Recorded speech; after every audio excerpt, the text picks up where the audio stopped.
This video is brought to you by Audible. Okay, so this is not a video I expected to make today, but here we are, right? This is the story. I recently reviewed No Straight Roads, which is a music-inspired game. When I was talking about it, I mentioned a game called BPM, which is coming out soon, and it's kind of like a Doom-inspired, shooter, but it's to the beat, so you got to time your shots and fire at the same time as the beat, and that's how you play, right? I'd only ever seen trailers and I thought, oh, this looks pretty fucking cool, let's check this out.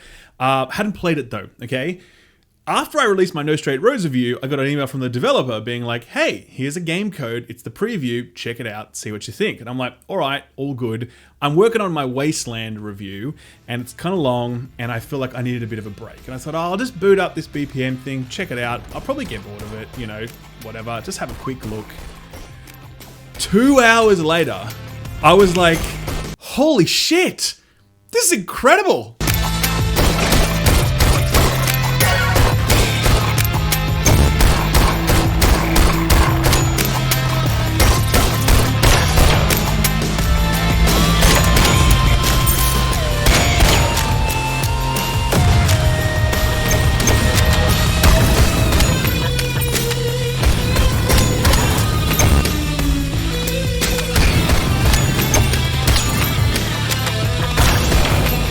So BPM is pretty much exactly what you see in front of you. It is a rhythm-based first-person shooter that's heavily Doom-inspired. We all love playing Doom because the soundtrack is fucking sick, okay? And we love those moments when, for some reason, our actions kind of line up with the music and it just feels like this is all clicking together. Well, these guys thought, you know what? Let's make an entire game out of that where you need to fight or shoot or do something in time with the beat. And man, I could not believe how quickly this game just like clicked for me. I swear to God, it was like the moment I sat down, the first time I fired and reloaded my weapon, I was like...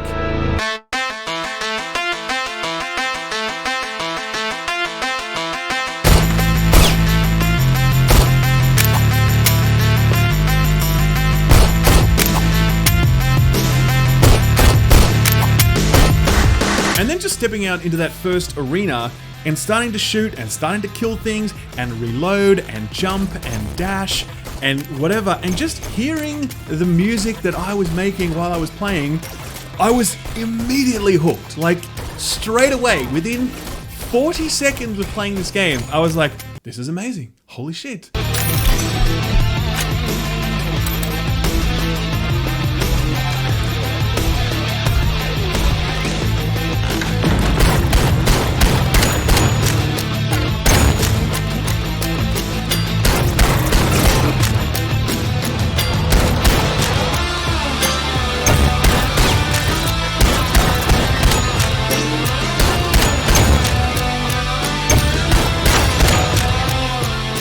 Okay, so I should probably explain it a bit more detail, rather than just like spewing effusive praise. It's an indie title from Or Interactive. I think this might be their first game because I'm looking at their listing of games on Steam and I'm not seeing anything. They've decided to make this thing.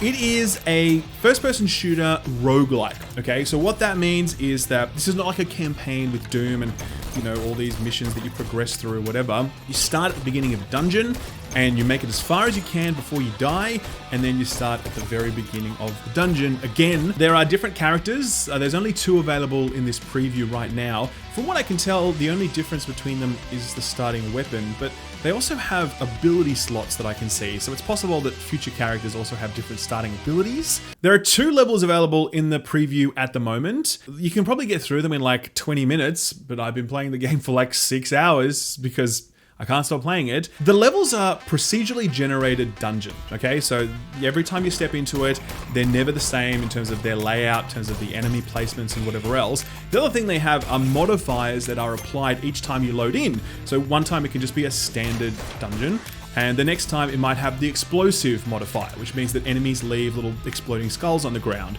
Another one might be space, which means that you can jump really high and you float. Another one might be darkness, where you literally have this kind of like tunnel vision view of things because everything else is around is dark. There's quite a few, and I, as I said, have been playing this for about 6 hours, and I'm still bumping into new ones. And that's actually a consistent theme throughout what I've experienced.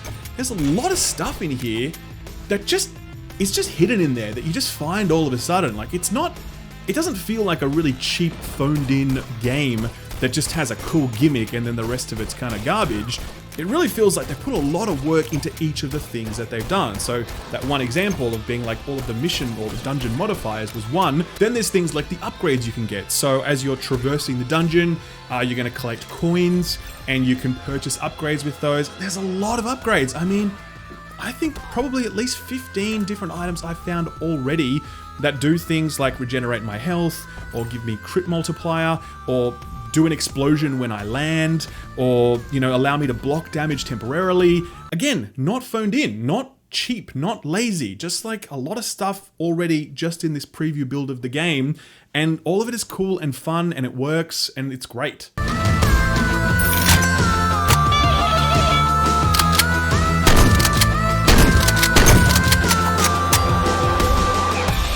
Weapons is another. I have discovered 1, 2, 3, 4 weapons now? 5 weapons maybe? And I know from the trailer that there's plenty more that I haven't even got access to yet as part of this preview. We're just getting warmed up, and I love these weapons. Can I just say, these guys have made a decent shooter. Like, it's not the best thing ever. It's not, you know, Doom Eternal level or Destiny level shooting, but it's pretty fucking solid first-person shooter mechanics. Do you know what I mean? Like, guns feel really nice. They have their own unique personality in terms of their feel. I really like what they've done with weapon design and the unique identity that each weapon has and how those weapons work as instruments. There is one weapon which I cannot get enough of because you have to, when you reload it, you have to click the reload button 3 times, okay? Because you kind of like open it and then prepare the clip and then pop it in. And like, I cannot get enough of the sound that makes and how much that reload animation and those reload sounds transform my playthrough, because it's a completely different soundtrack when I've got this weapon versus I'm using the shotgun or the weird sort of like slug rifle, or the 6-shooter is also fantastic. I love it. Weapons function beautifully as shootable things, but they also function beautifully as percussion instruments. And whatever I'm holding, I love it. Like, it's just fantastic.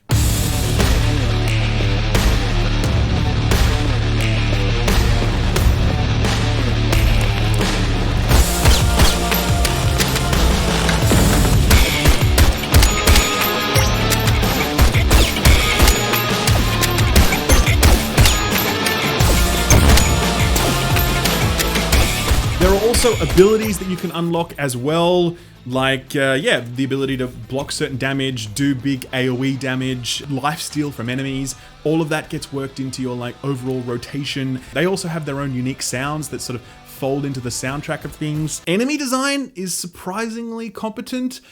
It's quite reliant upon lots of little flying bugs that shoot projectiles at you at this point. That's really where most of the difficulty comes in.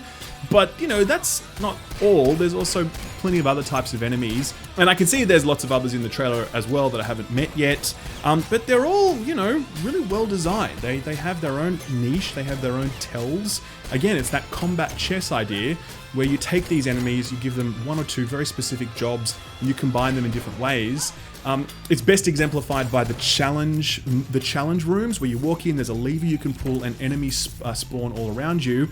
You can pull that lever 3 times, and it gets progressively more difficult. By the end, man, it's usually kicking my ass every time. Like, it's tough. One funny thing, when I got the email from the developer, they said that due to the difficulty of the game, they're only sending it to a limited number of content creators, okay? And I was like, it's a bit of a weird thing to say, but all right, fair enough. The game is definitely tricky, for sure. You know, it's not super easy, because I'm playing it on, there's 2 difficulties. I'm playing it on normal, and then there's also hard. I have played it on hard as well. From what I can tell, projectiles are faster, there's more enemies, and they have more HP. But it works fine. Like, it doesn't feel cheap or unfair. It's just that step up in difficulty. But even on normal, it's still a bit of a challenge unless you're really paying attention. So get ready for that. But I'm finding that most of the time I'm making mistakes because I kind of just want to do things and move with the rhythm, with the beat, rather than play the game, because I just love the sound that I'm making. You know what I mean? So I'll kind of like do a dodge, even when I don't need to do a dodge, because I want to hear the dodge sound, and you know, I'll then just dodge into you know, an enemy projectile and die.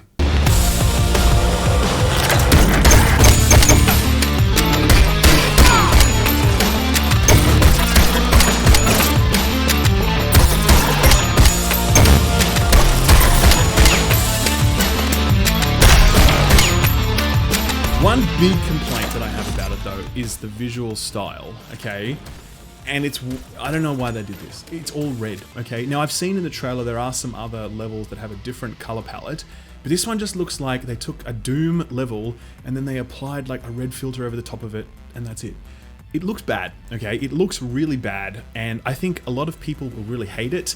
I just don't understand why they did this. You could have made this game and then had, you know, a proper color spectrum. Like, it just, whatever. Make it look like Doom Eternal. I don't care, whatever. Just know what this is, you know? And I've already seen in comment sections and whatever, a lot of people, they just bounce straight off it because they're like, hey, this looks really cool, but that constant oversaturation is not for me. It's a shame. It's a real shame that they've done that. I think this title is going to be really successful, but I think it could have been more successful if it didn't have this weird like red filter on it all the time. Anyway, maybe it's totally different when it gets to final release, as in other levels are completely different colors. I don't know, but certainly spending 6 hours on the red level really makes you notice the red.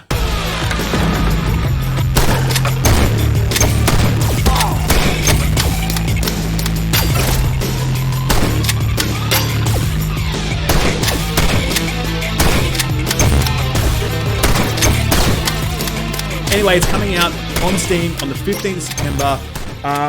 I can plan to continue playing the preview until the game is released, and then I will play the full game and I'll do a review of that as well. As I said, it's so rare that you pick up a game and it just immediately grabs you and you're just like, fuck yes, this is so much fun. I just love it. I really hope that the final release doesn't suck, but I doubt it will. I mean, this is it. Like, I've already got, I think it's probably going to be like, what, $20? How much is it? Let's have a look. What is it? It's like, okay, turns out there's no price yet, but I'm going to guess it's going to be in that sort of like $20 vicinity. I don't know. I will buy it, okay? If it's $20, I've already got my money's worth out of it for 6 hours of play and just how much I've enjoyed it. If they can do more of that for however long, I'm going to be a very happy camper. Anyway, guys, genuine pleasure to have discovered this, and I really hope it does well. Thank you for watching. I'll see you next time. Bye-bye. Long before I was approached by Audible for sponsorship stuff, I had an Audible account. I've literally had it for years. It's something I use almost every day. If you're not familiar with Audible, it's basically, you know, audio entertainment. You're talking audio books, guided meditation, theatrical productions, podcasts, just entertainment for your ears, essentially. I've always had it because I've been reading or listening to books on it, or listening to audiobooks. And I've just learned recently that they've done a whole bunch of stuff to make it even better. So if you have trouble sleeping, they have these like guided sleeping courses that you can just listen to help drift you off to sleep. That's not too bad. I personally don't have problems sleeping, so I'm just using it for the book stuff and the production stuff. They have something right now which is astoundingly good. It is a dramatic reading of Sandman, you know, Neil Gaiman's graphic novel, the really famous one. They've made an audio production out of it. It is incredible. Like, the voice talent they have brought to bear for this is amazing. You're just so sucked into it. I'm like halfway through it right now, and I'm like, this is amazing. You have to try this. Just please do me a favor. If you trust my opinion on video games, trust me for this one thing, okay? And just check out Sandman on Audible. You don't actually have to pay for it because you can get a free trial for Audible and you can use the free trial to listen to it.